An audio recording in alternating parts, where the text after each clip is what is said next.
Before we start, can you just give a brief about yourself? Because the discussion will be about contact sports. So, what's your history with contact sports, and how do you came about your some of your achievements or something? Yeah, so the easiest way would be to say that I'm one of those who are simply passionate and in love with boxing. So whatever it is around boxing, I love it. And I used to be a fighter myself. However, I started unfortunately age of 30. So uh, fighting, competing. I used to train for many years, all the different martial arts, starting from karate, capoeira, taekwondo, kung fu. Well, I went through it all, and I ended up loving boxing the most out of all of them. After a short career as a, let's call it a fighter, uh, I discovered that coaching is what I like even more, since one of the things that I'm passionate when it comes to boxing is strategy and preparation from the mental side of of a fighter. I just realized that as a coach, not only I'm good at it, but I feel like it's a kind of a broader spectrum of things that I could learn while joining other coaches seminars, following different people out there on YouTube who explain things from their own perspective. I've been coaching currently already for over 11 years. Work with beginners, work with regular amateur boxers, as well as several professional fighters. However, my focus, since I've been based in Malaysia and in Thailand, where there is very little boxing scene happening, most fighters are competing in MMA. So I end up coaching boxing for MMA. So my specialty is slightly different towards MMA. However, when it comes to watching fights, I'm still all about traditional boxing. That's what, like in MMA, there's a little bit too much hugging for my liking. So Makes boxing sense. is still what I love to watch, still what I love to talk about. And naturally, I've got my own point of view on different things, which some people may agree, others may disagree. Yeah, That's good. so that's pretty Uh, who much who are s- who are some of the big names that you have worked with, and what is the key attribute that makes them big? Uh, the thing is that I only work with guys who competed in one FC, one fighting team championship. So that is the organization that is well recognized pretty much in Southeast Asia. You won't hear about them in Europe or States or Australia much, I believe. I cannot say that I work with the big names that would be recognized worldwide, because I never worked with any UFC fighter, for instance. However, when it comes to local scene, one of the big names that currently is still on top of the game is Lito Adiwang. He's a Filipino Mhm. fighter, very explosive, extremely on a daily basis kind person, but walking into the cage and turning into the monster, as well as other Filipino fighters like Eric Kelly or French guy named Arnold Lepong. I'm not sure if you heard about him. We used to work together in same gym in Malaysia, and we had the opportunity to work together for over 2 years. To the point that he came once he had a title shot in fighting against a Japanese wrestler. I don't remember the name of Japanese guy, because those names are a little bit tricky for me to memorize. Regardless, we got to the point that he fought for a title, one FC title. So I would say that it has been quite an achievement. Yeah. So the question was what makes people. Yeah, the What was the mentality, like question? what Do you remember mentality makes the them big? what makes? There was one more question that you asked. Key aspects which Uh, make them big.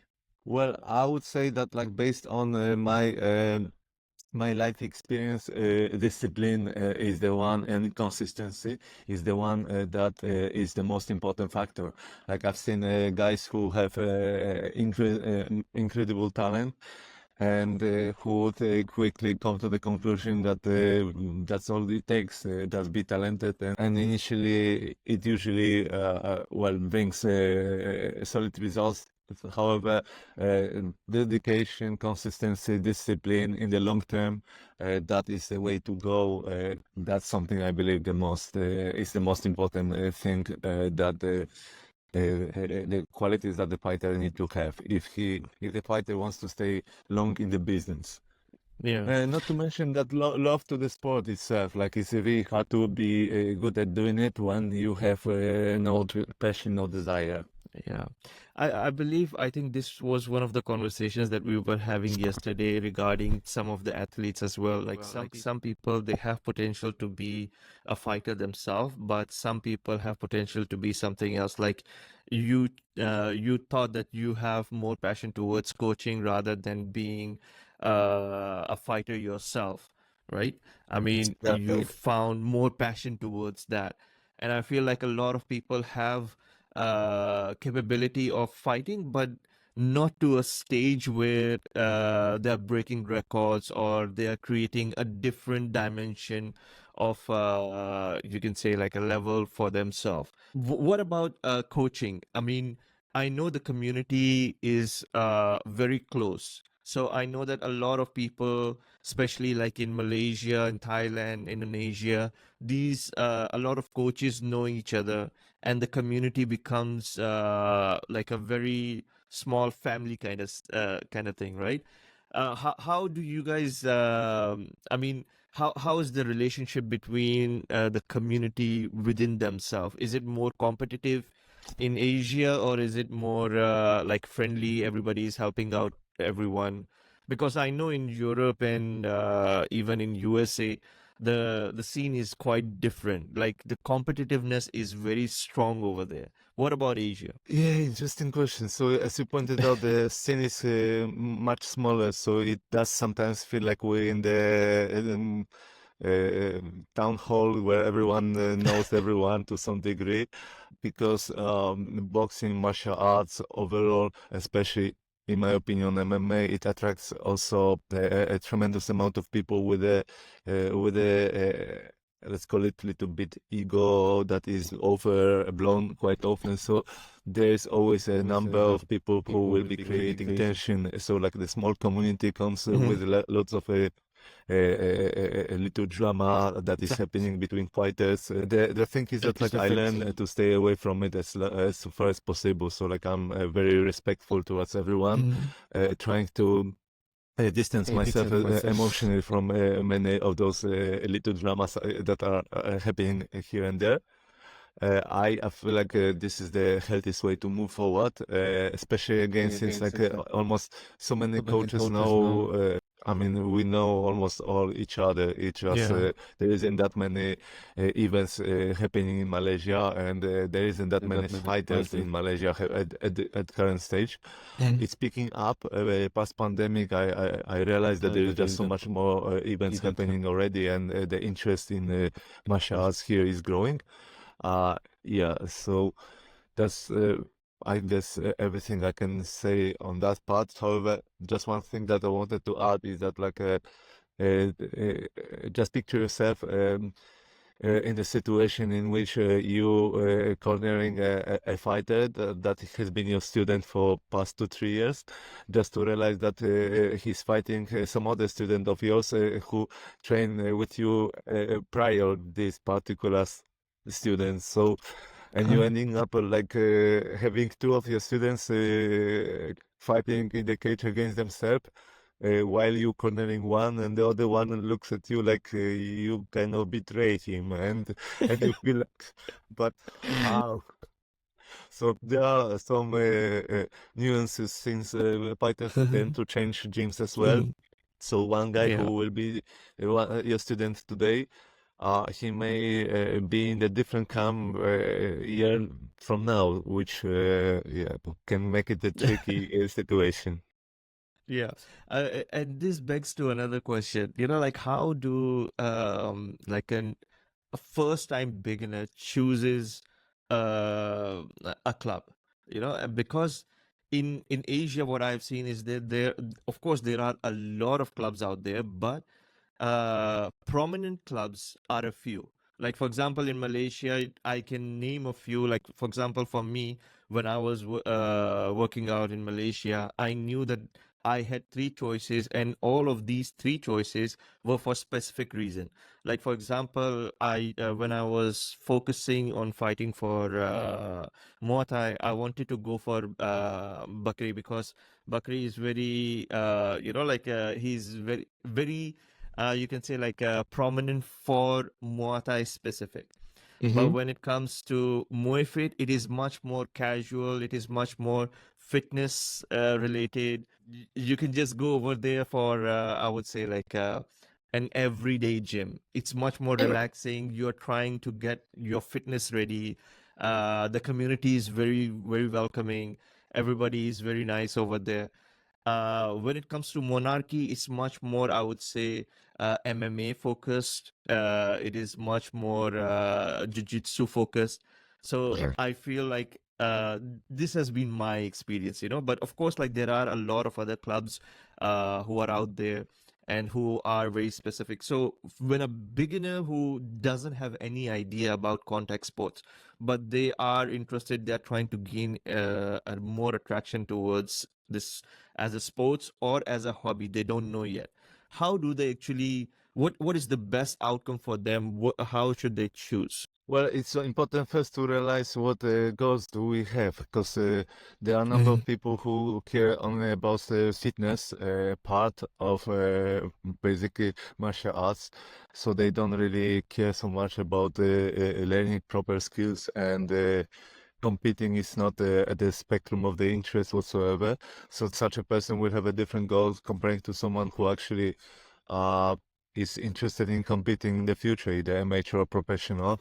So, like, first of all, we need to figure out what our goals are, and then it's important to be aware that in the current days, with the current world, the fitness is where money are. So, like, unfortunately, gyms that are located often in the area of downtown or posh areas where rent would be expensive, like those gyms will be pretty much always focused on fitness more than fighting. So, as a rule of thumb, pretty much I would say that gyms that are further away from the town, on the outskirts also, usually are the ones who focusing on coaching fighters.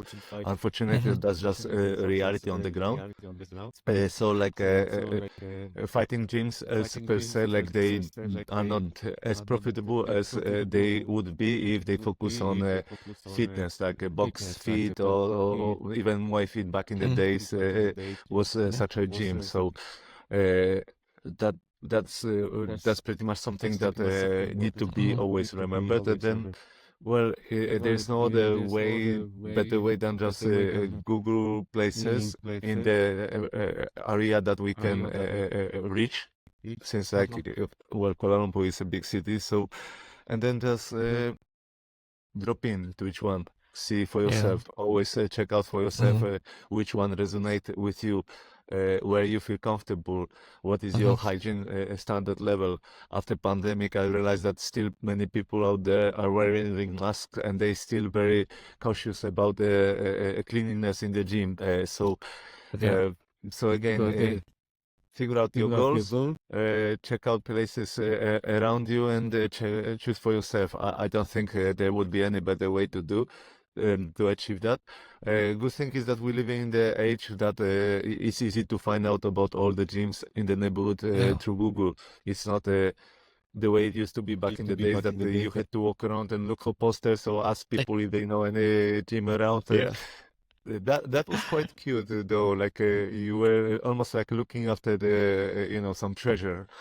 Yeah, yeah, and especially because the community is very friendly, I would say, especially when you are considering people who are actually going for fitness or just regular people, not the coaches themselves. So they actually give advice to each other that, okay, like this coach is going to this place and he is good in this thing, so they can guide you in that way as well. I mean, That's this correct. was my experience in Malaysia. Like, I came to Word know of about mouth. Bakri, and yeah, word of mouth. So, yeah. What about women's sport as a contact sport? I mean, a lot of women who are coming into this as a sports, initially they have some sort of, you can say, like a hesitation. They feel like maybe it's not their thing because the interest is there just to look, but just to be more competitive, it's a different ball game. To be a fighter, it's a different ball game. You need certain mentality for it. They just try to come in as a hobby or something. They feel more active in that. But there's some sort of, you can say, like a hesitation when it comes to contact sport, right? What do you feel like? Is it like is it medically, is it safe for women? Okay, so this is very, very dodgy ground, basically soft sand, I would say, because in current days, looking at the Western culture, what's happening with the woke, narrative spreading, I would say that it's important to define what woman is, because in current days, honestly, I feel like it's very easy to offend trans women who think that Yeah. they woman, and they unfortunately impacting this industry greatly because well, you start seeing biological men who go through procedures, or sometimes they don't even go through procedures and becoming a woman and entering competitions as a full legal woman, just basically messing up with what already is very limited opportunity for women to compete in martial arts. So that again, this issue of very little opportunity that women have is maybe one of the reasons why there is not that many women competing per se. At the end of the day, if you want to compete but there's no competitions happening and you don't really have many potential rivals, then well, it doesn't encourage you to even try. That's kind of simple as that. And the fact that like it's simply not as entertaining as watching guys fight, that's another factor. Well, guys like to watch girls fight. No, not really. So, Not really. It's usually not the most entertaining spectacle. Like, unfortunately, you cannot really replace. I mean, like, we as a man, we have testosterone that makes us bigger, faster, stronger, and more more visually. aggressive. Yeah, and it's more visually entertaining to watch two guys trying to beat the shit out of each other compared to yeah, two women trying to do the same. Uh, like also from my perspective, in my class at the moment, pretty much I have not zero females. Like, they do show up sometimes, just for one, two classes, and then they realizing that like, oh, here in Monarchy MMA in Kuala Lumpur, they trying to coach proper boxing. This is not what I'm looking for, and they go where fitness is. So basically, we're living in the society that shaped, I think, most women that they care about the fitness level, and they look, and not so much about Technical ability. side. Yeah, and an ability to actually fight. And I believe that again, partly because there's not that many opportunities to compete. So even those females that like I knew that were interested would sometimes go for competition just to get the gold medal because there was no one to fight with in the weight category. So, and I've seen it in Poland, I've seen it in Malaysia. So like it's quite I would say saddening when you're coming back with the gold, but this gold doesn't carry any weight, you Yeah, know. the recognition is not there. Yeah, you for yourself feel like, okay, I got a gold, but I didn't fight. What kind of Okay. achievement is that, that I got a first, first place because no competition. So Uh-huh. it is what it is. Yeah. Yeah. Also, you mentioned a few times that your school of thought is a bit old school, right? And you prefer that even when it comes to gadgets and all that, you prefer to be old school.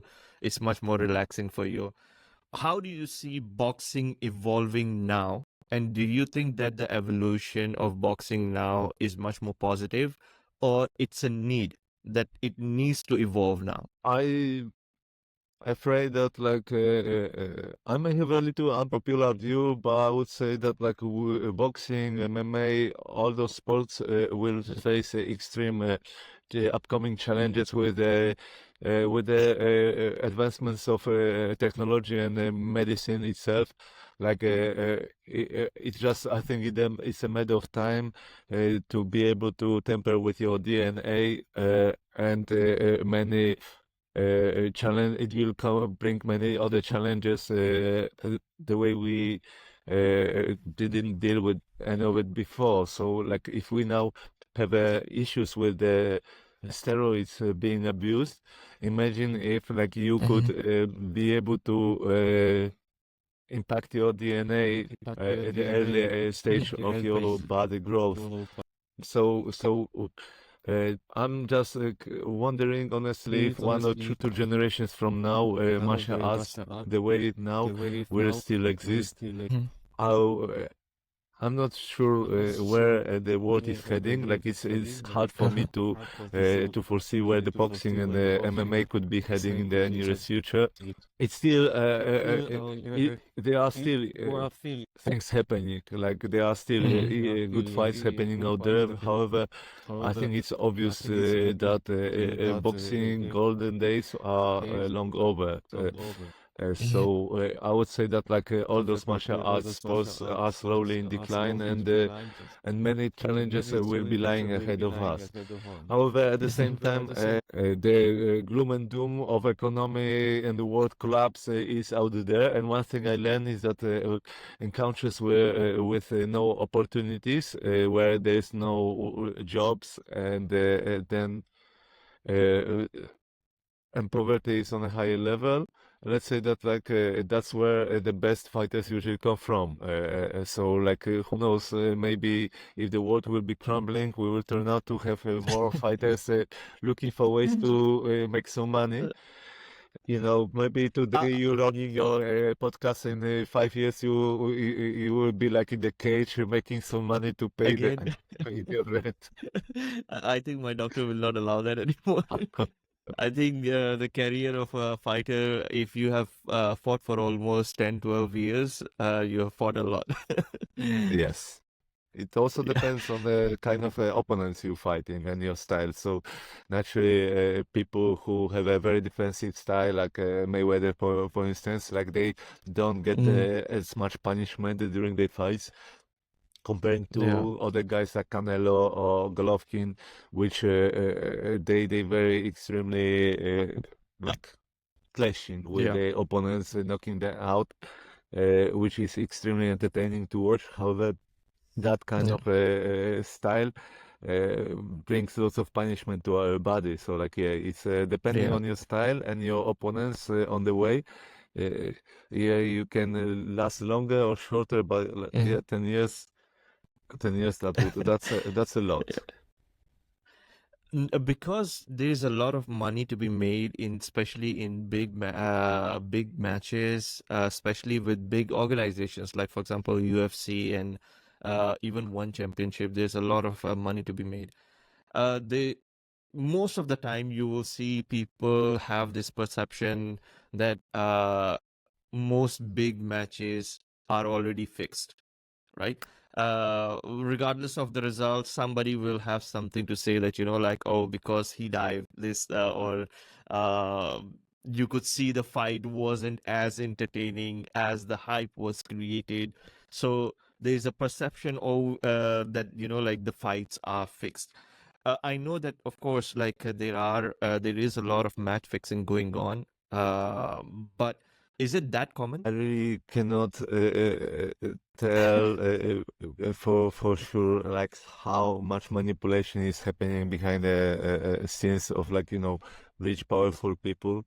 I have the Mm-hmm. same impression every now and then that the some fights are being fixed, but as well I cannot really tell for sure. It's always a guessing game because at the end of the day, who I am like really to know who is pulling strings and how much is it like for real, how much things are happening just to make money out of it. Like so, uh, yes, I cannot give you better answer.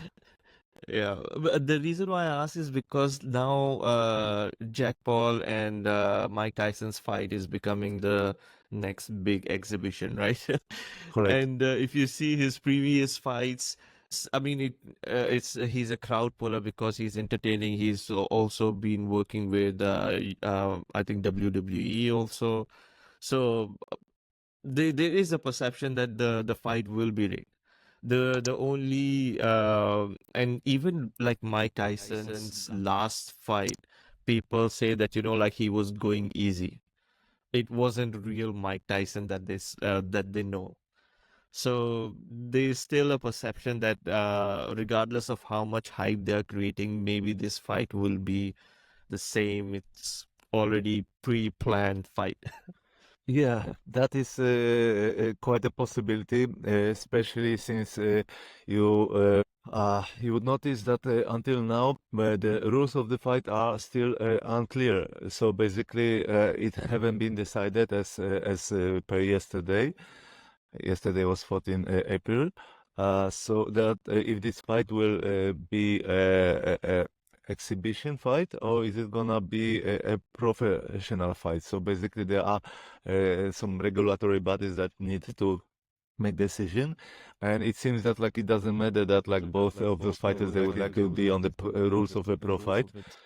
If that would happen to be an exhibition fight, then as far as I'm concerned, that could look like just a show fight because that would Mhm. simply means that it would only be three rounds, each round limited to 2 minutes. Gloves instead of Mhm. 10 ounce will be 16 ounce.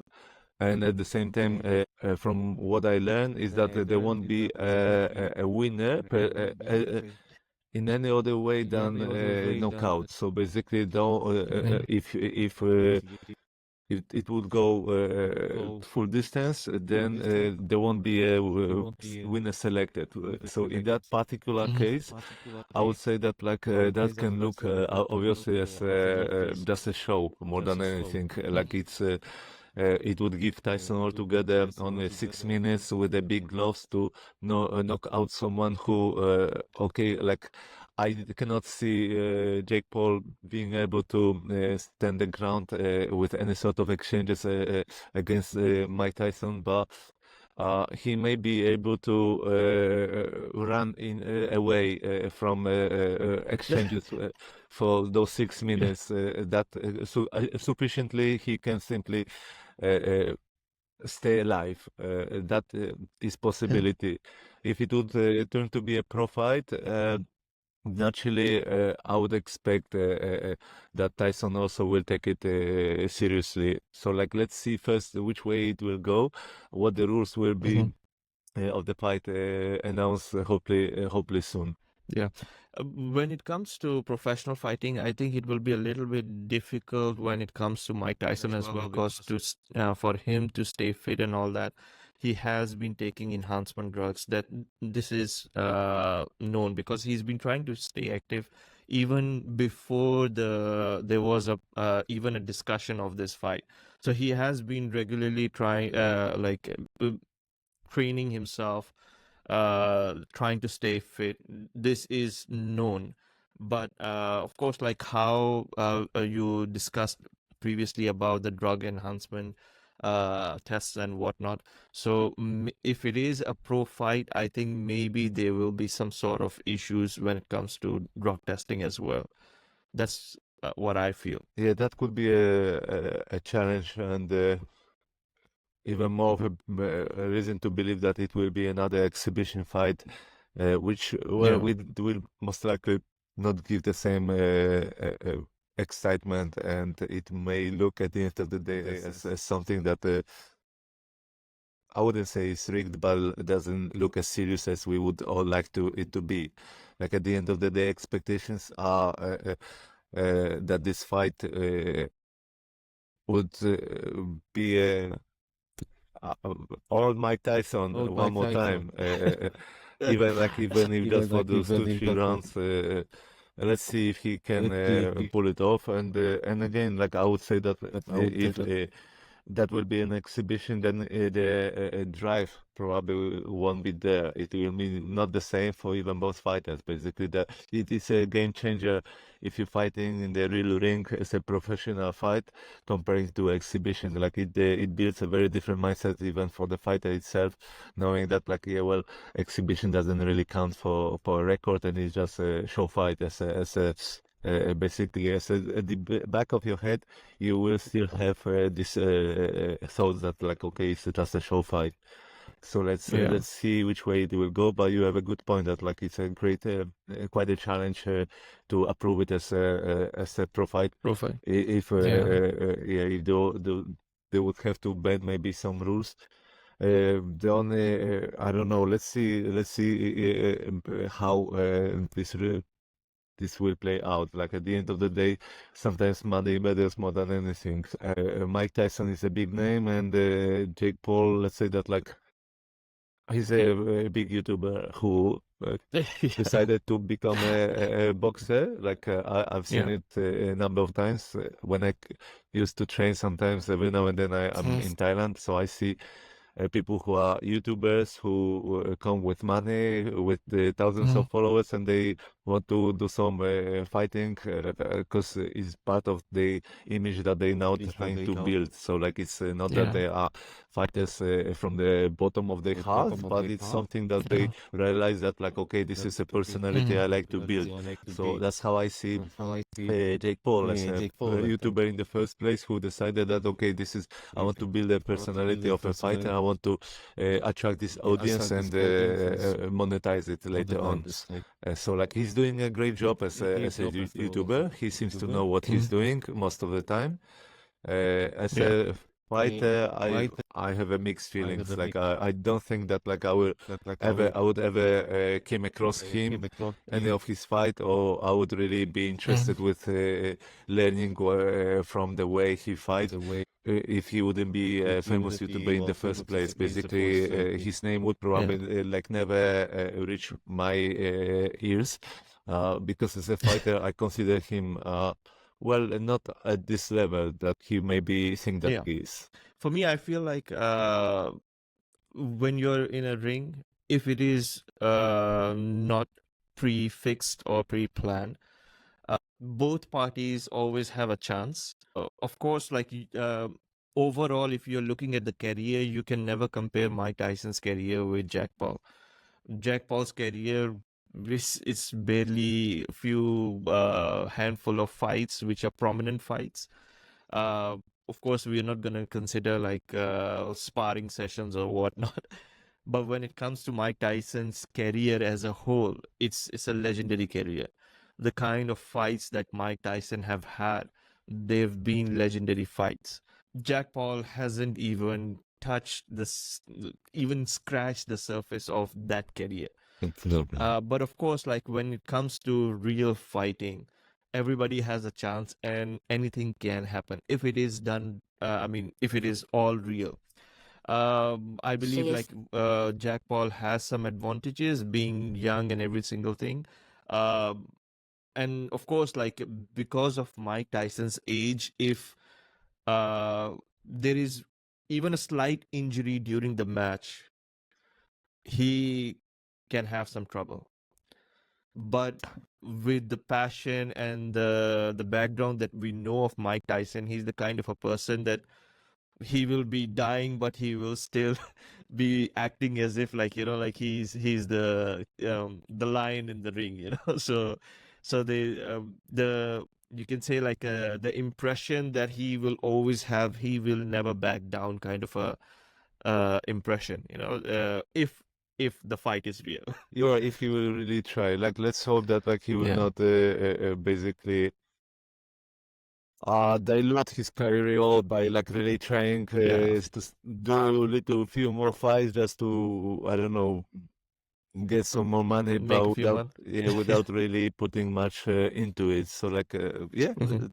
time will show. At the moment, it does look like he's really pumped with this idea of this fight. However, you had Yeah. a good point about injuries. So like it is, we may also see if like impact of his punches if they land. Mhm. Well, on one side it can you know maybe KO Jake Paul, but at the same time, Mhm. it may as well just simply damage any of his joints. At the end of the day, Yeah. having this kind of power and being 57 years old, that is potentially a huge challenge. Yeah.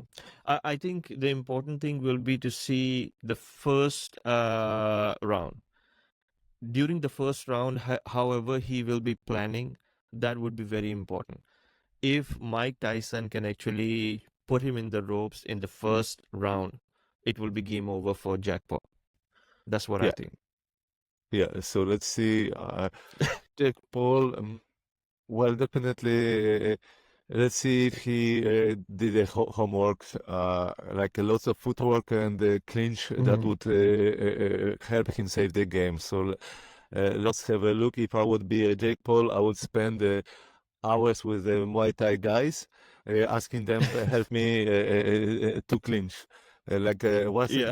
one thing I learned that like those who have a good Muay Thai background, let's remove Mhm. all the elbows and knees and whatnot, Yeah. but just the idea of clinching and controlling your other opponent. So like it's a very valuable skill to have when you want Mhm. simply to survive in boxing, because like at the end of the day, Yeah. those who have no idea about clinching, like basically that's a dirty boxing, let's call it. Yeah.